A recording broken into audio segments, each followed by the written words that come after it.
പ്രിയപ്പെട്ട പ്രേക്ഷകരെ, സീതാദേവിയെ രാമായണത്തിലുടനീളം ശാന്തസ്വരൂപിണിയായിട്ടാണ് ചിത്രീകരിച്ചിട്ടുള്ളത്. എന്നാൽ ഇതേ സീതാദേവി ആനന്ദ രാമായണത്തില് കുംഭകർണന്റെ ഏറ്റവും ഇളയ പുത്രനെ വധിക്കുന്നതായിട്ട് ഒരു കഥയുണ്ട്. ആ കഥ നമുക്കിന്ന് ഈ വീഡിയോയിലൂടെ മനസ്സിലാക്കാം. ആനന്ദ രാമായണത്തിലെ അതിശക്തനായ രാക്ഷസനാണ് മൂലകാസുരൻ എന്ന കുംഭകർണന്റെ ഏറ്റവും ഇളയ മകൻ. അദ്ദേഹം ജനിച്ചത് വളരെ അശുഭകരമായി കരുതപ്പെടുന്ന മൂലം നക്ഷത്രത്തിലാണ്.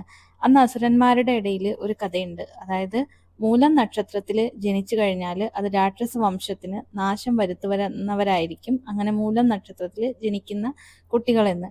അത് ഭയന്നുകൊണ്ട് കുംഭകർണൻ സ്വന്തം മകനെ, ഇളയ മകനാണ്, സ്വന്തം മകനെ വധിക്കാൻ തുനിഞ്ഞു. എന്നാൽ സഹോദരനായ രാവണൻ ഇതിലിടപെടുകയാണ്. രാവണന് കുറച്ചുകൂടി സ്നേഹം ഉണ്ടായിരുന്നു. അപ്പോൾ രാവണൻ ഇടപെട്ട് ഈ കുഞ്ഞിനെ കാട്ടിൽ ഉപേക്ഷിക്കാൻ വേണ്ടി പറയാണ്. അതായത് വധിക്കേണ്ട, കാട്ടിൽ ഉപേക്ഷിച്ചാൽ മതിയെന്ന്. അങ്ങനെ അവര് കുഞ്ഞിനെ കാട്ടിൽ കൊണ്ടുപോയിട്ട് ഉപേക്ഷിക്കുകയാണ്. അങ്ങനെ ഈ കുഞ്ഞ് കാട്ടിലാണ് വളർന്നത്. ഈ കുഞ്ഞിനെ വളർത്തിയതാവട്ടെ തേനീച്ചകളാണ് സംരക്ഷണം കൊടുത്ത് വളർത്തിയത്. അവര് തേൻ കൊടുത്ത് കുഞ്ഞിനെ വളർത്തുകയാണ് ഉണ്ടായത്. ആ ബാലകൻ വളർന്ന് യുവാവായി മാറിയപ്പോൾ അവന്റെ ഉള്ളിൽ ഒരു ആഗ്രഹം ജനിക്കുകയാണ്. തന്റെ ജനനം എവിടെയാണ്, താൻ എവിടെയാണ് ജനിച്ചത്, തന്റെ പിതാവ് ആരാണ്, തന്റെ മാതാവ് ആരാണ് എന്നൊക്കെ അറിയാനുള്ള ആഗ്രഹം ജനിക്കുകയാണ്.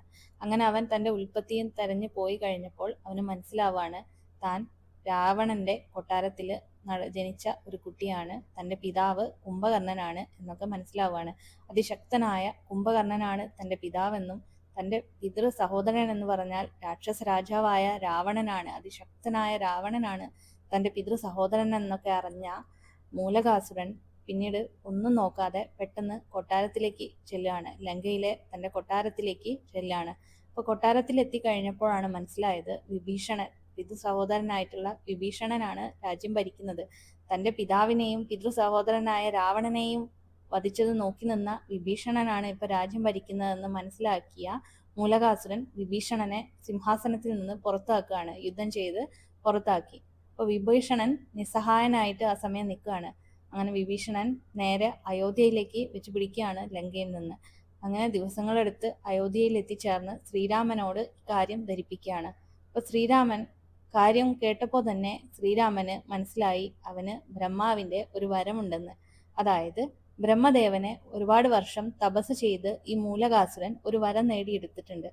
തന്നെ ഗർഭപാത്രത്തിലൂടെ ജനിച്ച ഒരാൾക്കും തന്നെ വധിക്കാൻ സാധിക്കില്ല. ഇനി തന്നെ വധിക്കുന്ന ആൾക്ക് ഒരു അമ്മയുടെ രൂപമുള്ള ഒരു സ്ത്രീ ആയിരിക്കണം. ഒരു മാതാവിന്റെ വാത്സല്യവും സ്നേഹവുമുള്ള ഒരു സ്ത്രീയാലായിരിക്കും താൻ വധിക്കപ്പെടുക. എന്നാൽ ആ സ്ത്രീ ഗർഭപാത്രത്തിലൂടെ ജനിക്കാനും പാടില്ല എന്നൊരു വരമുണ്ടായിരുന്നു. എങ്കിലും ശ്രീരാമൻ ഇവനെ വധിക്കാൻ വേണ്ടി ഒരുപാട് ശ്രമിച്ചു. പക്ഷെ വധിക്കാൻ സാധിച്ചില്ല. അപ്പോൾ ശ്രീരാമനെ മനസ്സിലായി ഇനി ഒന്നും ചെയ്തിട്ട് കാര്യമില്ല, സീതാദേവിക്ക് മാത്രമേ തന്നെ രക്ഷിക്കാൻ സാധിക്കുള്ളൂ. അങ്ങനെ ശ്രീരാമൻ സീതാദേവിയെ ഒന്ന് നോക്കുകയാണ്. അപ്പൊ ദേവിക്ക് മനസ്സിലായി, ആ നോട്ടത്തിന്റെ ഉദ്ദേശം തന്നെ ദേവിക്ക് മനസ്സിലാവുകയാണ്. അങ്ങനെ ദേവി എത്രയും പെട്ടെന്ന് തന്റെ ഉഗ്രരൂപം സ്വീകരിക്കുകയാണ്. അങ്ങനെ ഉഗ്രരൂപം എടുത്തുകൊണ്ട്, ചണ്ഡികാ രൂപം എടുത്തുകൊണ്ടാണ് സീതാദേവി ഈ മൂലകാസുരനെ നിഗ്രഹിക്കുന്നത്. സീതാദേവിയുടെ കൈകളാല് ഈ മൂലകാസുരൻ വധിക്കപ്പെടുകയാണ് ചെയ്യുന്നത്. മൂലകാസുര വധത്തിന് ശേഷം വീണ്ടും വിഭീഷണൻ ലങ്കയിലെ രാജാവായിട്ട് വാഴാൻ തുടങ്ങി. മൂലകാസുരനെ സംബന്ധിച്ച ഈ കഥ വിവരിക്കുന്നത് ആനന്ദ രാമായണത്തിലാണ്.